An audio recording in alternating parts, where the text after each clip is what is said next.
Hello and welcome to the Daily Live from Paris. I'm Andrew Muller. It's day 2 of our weekday residency here on the 16th floor of the Sceaux Hotel in the centre of the French capital, taken over for the next couple of weeks by Maison Allianz, the worldwide insurance partner of the Olympic and Paralympic Games. My guests Ludovic Subran and Vincent McAviney will discuss today's big stories. We'll hear from DJ Tiga about 25 years and change of his label Turbo Recordings, and we'll meet Florence Martin-Kessler, founder and CEO of Live magazine. That's all coming up on the Daily, live from Maison Allianz at the Sceaux Hotel.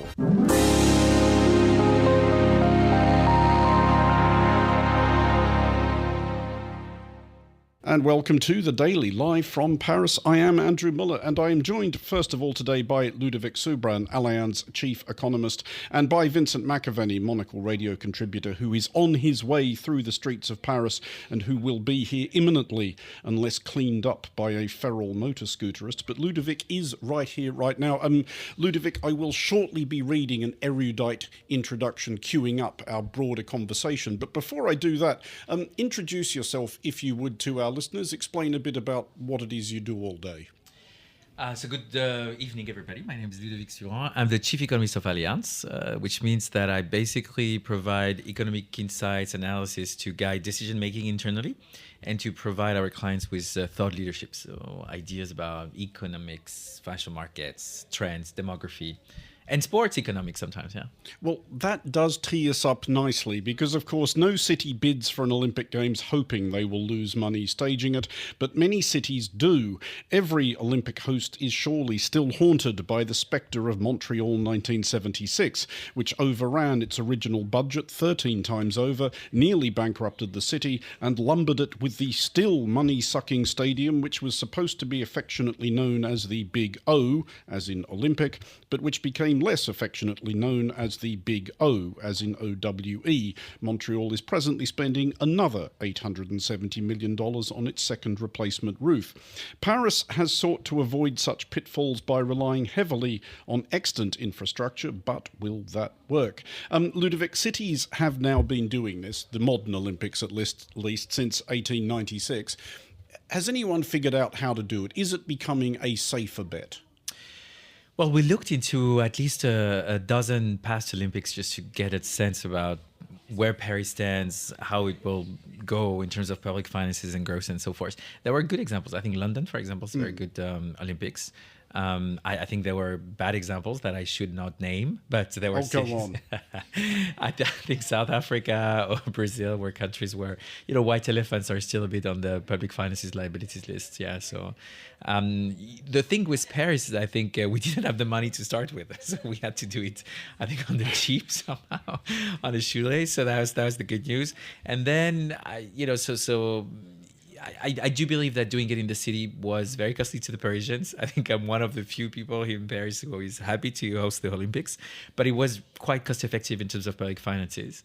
And then we tried to really push the frontiers when it comes to women, health, inclusion, AI, sustainability. So I think that was also cool in terms of the value of the Olympics beyond pure economics. But yeah, it's a 10 billion money maker for the economy. So it's almost flat for public finances, which we will know more later when you hear about just getting the Seine costing 1.4 billion euros. Yeah. But those two recent examples you cite are really interesting and instructive ones because London did it kind of old school, as in London built a bunch of new stuff. Admittedly, they built it on a largely derelict area of industrial slum that nobody was doing anything much with. And it has actually really rejuvenated that part of London, which I know quite well. It's not far from where I live.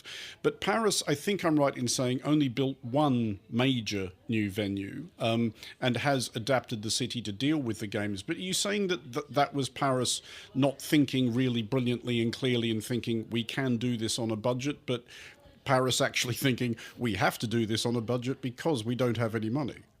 Well, I mean, if you look at what's happening now with the 2030 Winter Games, where the government is asked for an implicit guarantee to make sure they get the Olympics, so that tells you that money is everything when it comes to the Olympics, because people are concerned about, how much it costs. So I do think the thing with Paris was we wanted to make it very inclusive with SMEs. We wanted to make sure that we use existing infrastructure. There were not a lot of places to build to start with. So even the Olympic Village, that was such a scandal, back in France, where we were asking students to get out so that some of the Olympians could actually, or some of the people that were around the families of the Olympians could be hosted here. So there was not a lot of space to start with. There was really this idea that it wouldn't happen too much out of Paris. And then you had to really be very strategic with some of the infrastructure that would refurbish. I was yesterday at the swimming. It was fantastic to see this concert hall that has now 2 gigantic Olympic swimming pools. Just thinking about the adaptation of the infrastructure for a specific event, that's something that is much less costly than building a whole infrastructure altogether. That's how Paris, I think, made it happen quite cheap now. Let's see when the total bill comes up. It is always very difficult to tell at the time with Olympics whether they're going to make money or not. But if it turns out that Paris's approach has worked, are we perhaps already seeing a difference in the way that cities are thinking about the Olympics? Because we can all recall examples of those cities which have decided, here is how we will make a splash to the world. We will build these immense Ozymandian epics and we will impress people by doing that. Is there now more of a feeling that actually the world's more impressed if it looks like we've put on these games, we didn't completely uproot everybody to do it, we've done it on budget, and we've still put on a really good show? Well, certainly we put a lot more money on the opening ceremony, which was so amazing. So that was maybe our choice here, to be more grand on I like the fact that people are still arguing about it nearly a week later. In France, it's like the talk of the day, for sure. The blue Smurf was a big topic. But, so I think the idea was maybe to make the experience better, just having this opening ceremony on the Seine, trying to make sure also the Paralympics were also happening on the same site. So it's over almost a month and a half, and less on the physical infrastructure. So there was a little bit more, I would say, money also that was spent on making the experience better instead of making the infrastructure more impressive or more grand. That's what happened when you do Olympics on this part of the world. There is less need for infrastructure to start with because there is a lot of infrastructure. And again, adapting or refurbishing an infrastructure is 10 times cheaper than building the infrastructure from scratch. And I think that's why, there is now a bit of a playbook, I would say, for major cities, Los Angeles coming next, where you could use your existing city and try to make sure that it is the crib for making beautiful Olympics.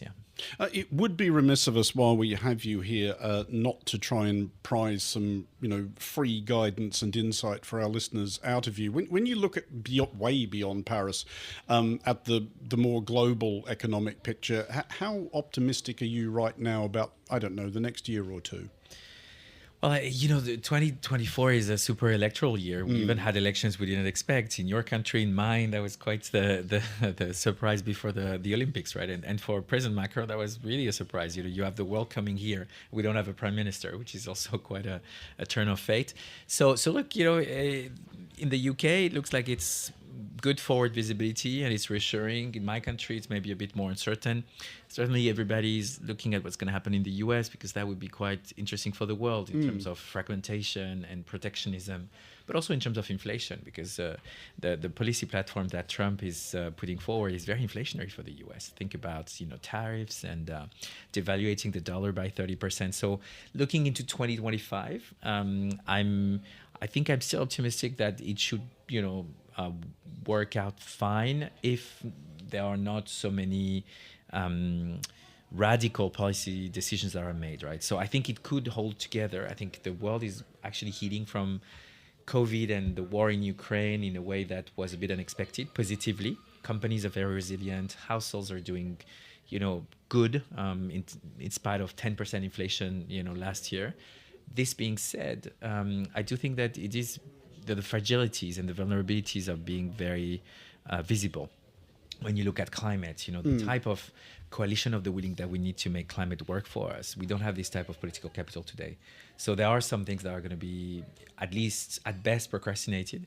At worst, that are going to be stalling definitely for the global economy. So purchasing power is doing better. Investment companies are still, very confident about the economy and trying to do the AI transformation and trying to be global and serve their clients the best they can. But it's true that politics and polarization has been a big impediment to doing this without friction. And so that's something to watch for sure. But I do just want to pick up one thing about that impact that elections, and as you rightly point out, we are having an awful lot of them this year, do have on the global economy. Can they really be genuinely disruptive? I mean, the markets must price them in. They do understand that elections happen they usually go in more wait or and less see on mode. schedule. So the thing is, before the elections, you go into wait and see mode because you don't know really how much tax you're going to pay, or you don't know how disruptive some of the policy choices would be. And so this year, people are doing a lot of waiting and seeing. Yes, definitely. And then once the election happened, then you want confirmation that the policy directions are the ones that are going to be pro-business. That's really what it's going to be about in the US. Also in the UK, the policies that Keir Starmer put forward are very good, but now he needs financing for that. And the budget discussion in the UK in September will be very difficult. So that's a bit the problem. I think this is a very interesting regime switch for me, or almost a new world where since COVID and then the war, we have very strong and very present state and public sector in the private sector's business. It's as if, because of COVID, which was this large health risk, and then the war and the big energy crisis, I think the governments feel that they can do a lot more than they used to. And so there is less laissez-faire and a lot more interventionism, protectionism, industrial policies, and so forth. And as a result, that creates a lot of expectations from the private sector on where is the government going to go and how it's going to affect the way they do their business. And so this is a bit of a new public-private paradigm that we have to adjust to, and that's why everybody is so obsessed with the results of the elections, because they do matter for the health of your business, for sure. Just finally, and very quickly, to bring us back to the reason we're all here, i.e. the Olympic Games, and I'm especially interested in your view on this as one of, I think, actually the only Parisian enthusiast for the Olympic Games we've met so far. Even when it's not happening in Paris, are you a big Olympics fan? Is there one particular event you look out for? I love the judo, I love the swimming, I love the gymnastics. I'm going to go with my kids next week to the gymnastics because I think it's just what I like about the Olympics is the spirit. I'm an international economist by training, so for me it's about making trade, not war. It's about making sure that we have things that unite us and not things that divide us. And so the fact that it's happening in my country, in my city, is very special. But anywhere the Olympics happen, I think the magic happens. Even now, you would ask Parisians, 2 weeks ago they would have been so against it. Yeah, there are a few, but everybody's so happy to see the games, and they all say that the spirit has changed, the mood has changed, and so forth. So, everybody is becoming, a globalist when you are close to the Olympics because it's contagious. But before, we're good Parisians, or we're good French people, so we tend to complain more than being happy for ourselves for hosting the most beautiful events that there is. Yeah. Ludovic Subran, Allianz Chief Economist, thank you for joining us. You're listening to The Daily.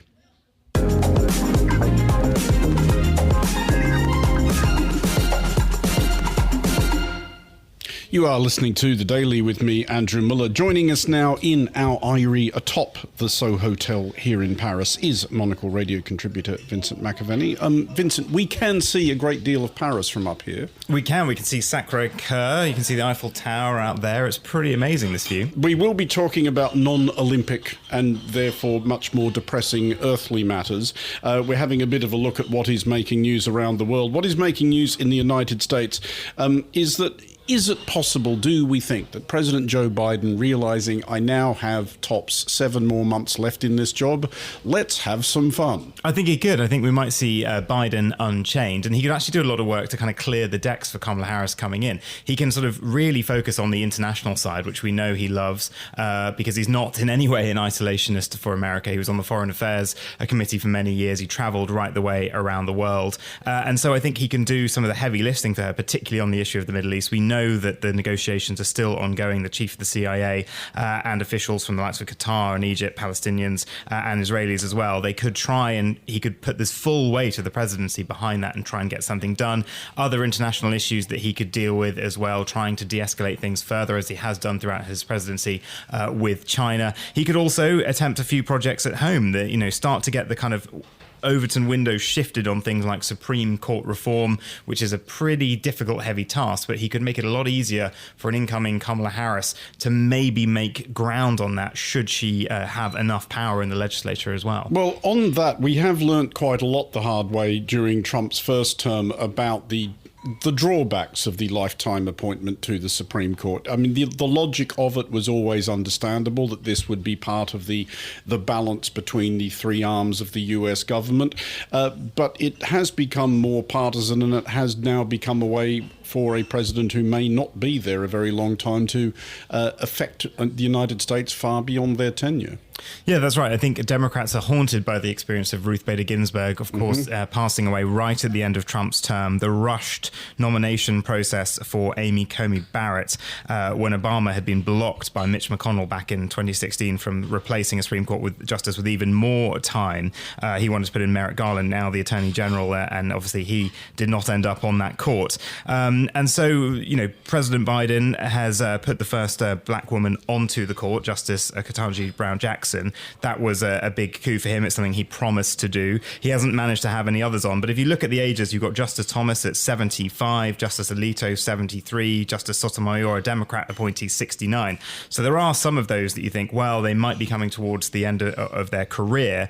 And this idea of Supreme Court reform has been something Democrats have talked about for years. Now, there was ideas kicking about of maybe we add more seats onto the Supreme Court to try and balance things off. That always has, accusations that if you sort of break that down, then it can be a free-for-all. We've seen that particularly in some European countries where that has happened by right-wing parties. But it seems as though they're looking for term limits and ethics reforms. Now, term limits is an interesting one. I think it's something that is hard to argue against because, we saw with Ruth Bader Ginsburg at the end of her life, she was having difficulties. And there's the problem as well that we've seen with Joe Biden. No one likes the idea of covering up for someone who may be starting to age out of a role. I think in terms of the ethics reforms, I mean, Clarence Thomas, the revelations that have come out in recent years, it's insane that he is still sitting on that court, frankly. I mean, all the private jet flights, the Winnebago that he was gifted, his mother's home being bought for her, the private school fees for relatives. I mean, it is startling what he has gotten away with for someone who has also been, such an activist on the court. The thing that they, claim that they don't like. He's talking about, he's alluded to revoking precedents that go back decades. And obviously with Roe versus Wade, that did in fact come to pass. So that is something that perhaps Joe Biden, if he puts his shoulder to, could do in the next few months. Well, we should look at the UK as well. And we have a relatively new government in the United Kingdom, and they are doing the thing that new governments tend to do, especially when they've taken power off their opponents, of looking at the national finances, sucking air through their teeth and going, God, right bunch of cowboys you've had in here. Rachel Reeves, now the Chancellor of the Exchequer, has been pointing out some fairly big holes in the national budget. Do we get a sense yet of what Labour is going to chop in order to try and make the deficit up? Well, what they're saying is that there's a £20 billion black hole that is triggered by the cuts in taxes in national insurance that the Conservatives made right at the end of their time as a bit of a giveaway to the public to try and get them on board to return them to power. Now, what she's saying is that's leaving certain things unfunded. So she has accepted certain pay rise recommendations for public servants. Now, naturally, Labour voters, the likes of teachers and doctors, she has given NHS staff as well about just over 5%, and teachers the same. The big one is the junior doctors. A junior doctor in the UK is anyone in their sort of first roughly sort of 7 to 9 years of training after university, and they have been demanding a 35% pay rise because they say that they haven't kept up with inflation for the last sort of 22 years roughly. Now, what they've offered Labour is a 20% pay rise. That is a huge amount of money. We don't know, the doctors are considering at the moment. But basically, their strategy is, they said going into this election that taxes on working people, so your national insurance, all that stuff, wouldn't go up, no VAT rise. But they may be looking to patch this hole up at the budget in October, which I think they've conveniently put on the 30th of October because the US election, of course, the week after. So if it does all implode on them, as we've seen with some past budgets, then they've got the cover of the election maybe distracting people.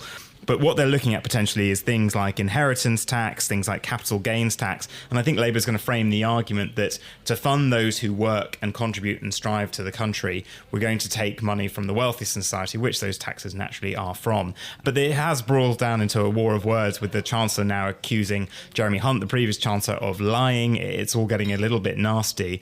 Jeremy Hunt saying, well, the figures that I had were signed off by the department at the time. So it is interesting. What it also means is that Labour are reviewing all kind of the big capital projects.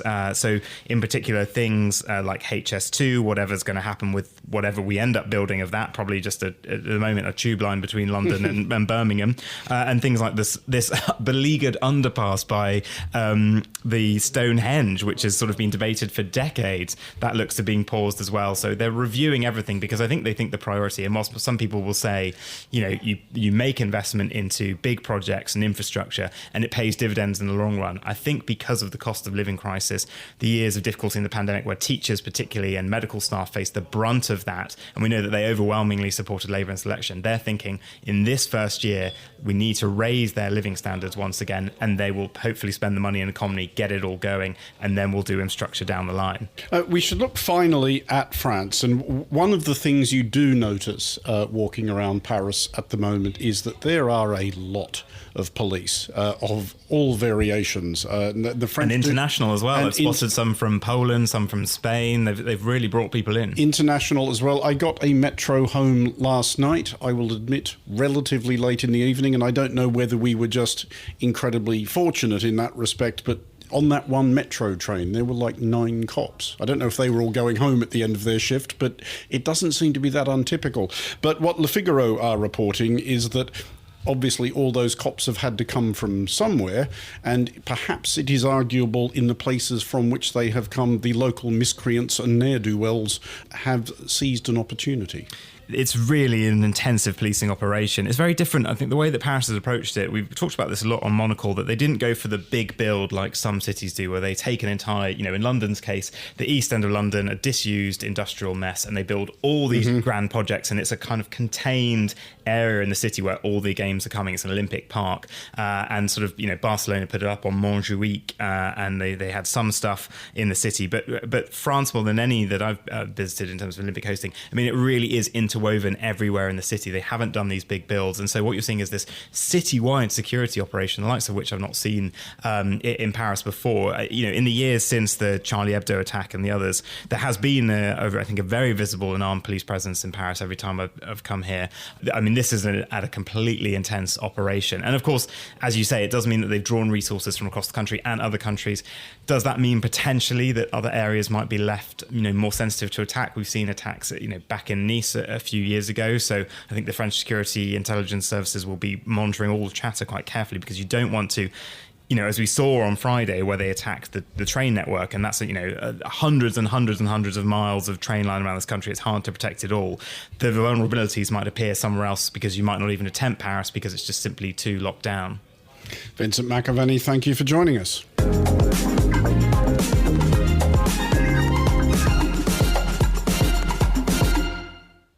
You are listening to The Daily on Monocle Radio with me, Andrew Muller, live from Paris. And a musical guest now. DJ Tiga was a recent and is a reasonably frequent visitor to France, but is now at home in Montreal, from where he joins us. DJ Tiga, welcome to The Daily. I did want to start by asking you about a recent important anniversary in your life, 25 years of Turbo recordings. How did you feel on reaching that milestone? Was there a sense of accomplishment or a sense of, vague terror that it's lasted this long? Yeah. I think there was. I don't usually get too, self-congratulatory or anything, but it felt pretty good to, and I think at this point, it's just the sheer volume of years. If you do anything that lasts that long, it seems crazy. So I was quite proud to have had an independent label that long, and any business really that long. But it's especially extraordinary in the context of the 21st century music business. If you think back 2 or 3 decades, it probably would have been reasonably straightforward to keep one record label going for a quarter of a century because the means of music delivery didn't change much, the means of music distribution didn't change much, the means by which people found music didn't change much. But this century, the music business has been destroyed and rebuilt half a dozen times. Has it been difficult to adapt to all of those changes? No, but I am aware that I'm in a kind of strange position where I managed to start a business at a time when we were, hand making flyers and going to photocopy shops and, there was no internet basically all the way through to where we are now. I think in a way I have I don't know, I guess I have quite a flexible attitude to things, so but yeah, I'm aware of all the wild changes. I mean, now I'm a little bit blasé about it because there've been so many. The first big changes are a big deal. So I'd say when it first went digital, I don't know what, 2005, 2006, something like that. At that point, it all seems kind of mildly revolutionary. But like now, I'm pretty used to it. I think the labels that I looked up to when I was a kid, they were the factory records and the Mo Wax and things like that. So I think that idea of yeah, factory was a big one. So the idea of kind of building up an institution with your branding and everything and something that is in a way built to last was something I always aspired to. So I mean, mind you, I think I've outlasted all my heroes now. Well, I mean that's not nothing, but the technology that you interact with as a DJ, has that changed beyond recognition to the same degree over that journey? Yeah, I mean, it's changed a lot, but I don't think. I mean, I don't. The DJing, as far as the performance and the process that goes into it, I don't think. I don't know. I don't. I mean, okay, DJing, the actual performance, in essence, to try to the DJ's job, I don't think has changed that much. You're still trying to find the best music possible. You're still trying to weave it together in an interesting way. You're still trying to be aware of the crowd. I think the tools have changed, but I mean, the real giant change has been more in terms of PR and perception, I don't think it's so much about the musical performance. The big giant change with DJing, the real massive shift was Instagram. I think that was a really big one, and before that, obviously, going to digital media, it did change things a lot in terms of your programming, how much music you can have with you, the types of decisions you make, ease of travel, all those kind of things. There were lots of incremental. There were not even incremental. There were big changes. But I think the massive one has been, phones in general, what it's done to both the audience and the performer. I think it's always a moment for anybody who's done one particular thing for a long time to decide whether they're going to embrace new developments or vaguely resent them or try to ignore them or rail against them. And I want to quote back some words you wrote in a very funny piece about being a DJ about 8 years ago when you said, and this is going back 8 years, an old DJ dog like myself wants to make fun of what it's all become, Dutchmen playing Olympic ceremonies and progressive house pool parties and men in hooded capes existing in a landscape seemingly free from shame, irony and intelligence. I do recommend that piece in its entirety to our listeners. It is very funny, but is that still how you occasionally find yourself feeling? Well, it's kind of funny because back 8 years ago, now that seems kind of quaint. Like I had no idea. It's gotten way worse. Well, it's funny, you listed off a few different approaches to change, railing against it, embracing it, being bitter. I kind of do all those things, I mean, in my soul, I know that the only way forward is to accept and move with the times, like that, because, and it's not just that, it's not like a philosophical thing. I just think more to like how you are when you're very young, when you're a kid, which is usually when these big love affairs start. You just instinctively go with whatever is new. You're not thinking about the past. And I do think that is kind of the healthiest approach in general. So as a default, even though most of the time my brain is screaming that I hate something or that I think it's pathetic or I want to be critical, but I do know that generally kind of shutting up and just getting on with it, with whatever is new, is a good approach. Obviously, I have major misgivings about the aesthetics and everything that's gone on now, because I grew up with, Prince and David Bowie and Jeff Mills, and I have certain aesthetics and things that I really, really value that, generally it does feel like they're under attack, but you can't get too into that. If you get too into that, you basically die off. You really need to just, yeah, kind of get on with it and take the best from whatever's, there's always some good new stuff. You just got to find the best new stuff, find the best new tools. And you can complain, and I do complain a lot, but you also have to, you kind of have to embrace stuff. Not all of it. There are things I refuse to do, But in that element in particular of finding the new stuff, and obviously keeping in touch with new music is an extremely important part of what you do. How are you able to keep that excitement alive? Because I speak myself as a semi-retired rock journalist, and I know what it's like. When you start listening to music, as you mentioned, everything you hear for the first time just sounds incredibly exciting, and you've got all these decades of music you've missed out on to work your way back through. But inevitably you get a sense of diminishing returns. You feel like you've heard things before. You hear a new artist, you can figure out what's in their record collection and inside the first chorus of their first single. Do you have to work to overcome that, or does the excitement about something new still come quite naturally?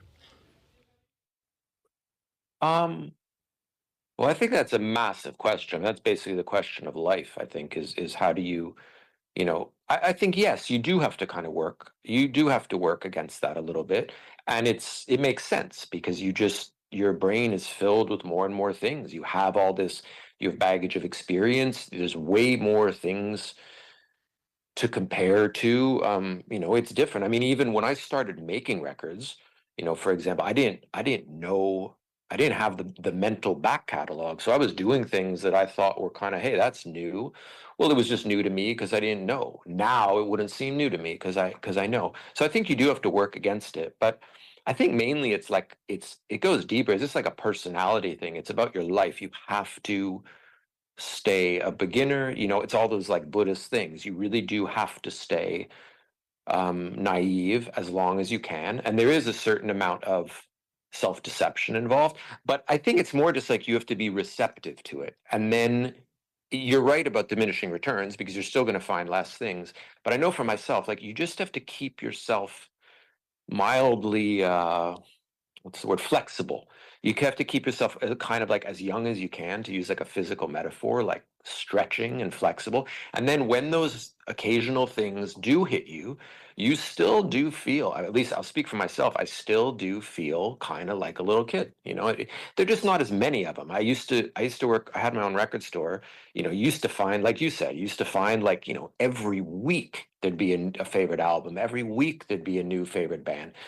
That, at least for me, is not the case now. The frequency goes down, but still there are moments and there are times where you're like, you're blown away, and you have that excitement where, you forget everything else, and you want to make better stuff, and you just want to find out everything about the artist. And it still happens, not quite as often, and you got to stay open to it. Just finally, and very, very briefly then, to try and close on an optimistic note, recommend something to our listeners that they can look up after they're finished listening to this. The last thing, or something you recently heard from somebody new or newish that just made you go, oh my God, what is this? Yeah, well, I don't know if this is an oh my God one, but I'll tie it into Paris a little bit. There's a French guy named Quelza, Quelza, and he's making techno, but as is the case with techno, there's so much techno, and there's so much stuff that gets called techno, and really most of it is very similar. And every once in a while, someone comes along. About 10 years ago, there was a guy, Blauwan. He was great. Every once in a while, someone comes along who just, I don't know, seems to kind of like effortlessly just come up with a new take. And he's a guy that I really, really like right now. And he does a lot of more straight ahead 4/4 techno, but I don't know, I can't really describe it. It just instantly has its own world. And he also does quite a lot of ambient stuff. But again, so he's operating in worlds where, like, you think you've heard it all, and yet you instantly realize, okay, I've never heard this, So techno is kind of good for that too, because everything is so so similar, when something stands out, it's exciting. So that's a guy that I really, really like right now. And I put him in that top tier. You know, he's in that tier of people that, you know, they're going to keep making exciting, interesting music. And I like his stuff a lot.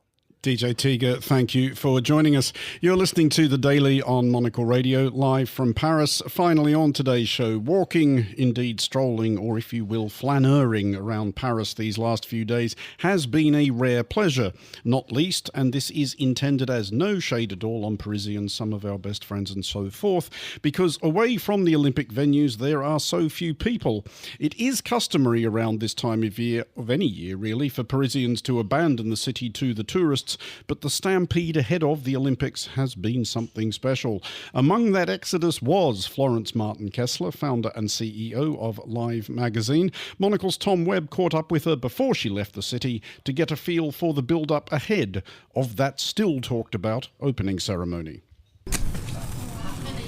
That, ladies and gentlemen, is Florence Kessler lighting her final cigarette in Paris for the next few weeks. Thank you very much for having us in this very Parisian street. We're getting to know you and your plans. Where are you going, by the way? Well, today is the opening of the Olympics, as many Parisians are leaving town to go to Brittany, to an island called Belle-Île, which is many hours of trains and ferry boats. Many hours since there's huge disturbance today in the train network, but hopefully I'll get there. I'm not going to ask you for the latest insight on the train disruption. People are opting for, it sounds like, motorbikes. No, that is a police motorbike because security has stepped up on this day of the opening ceremony.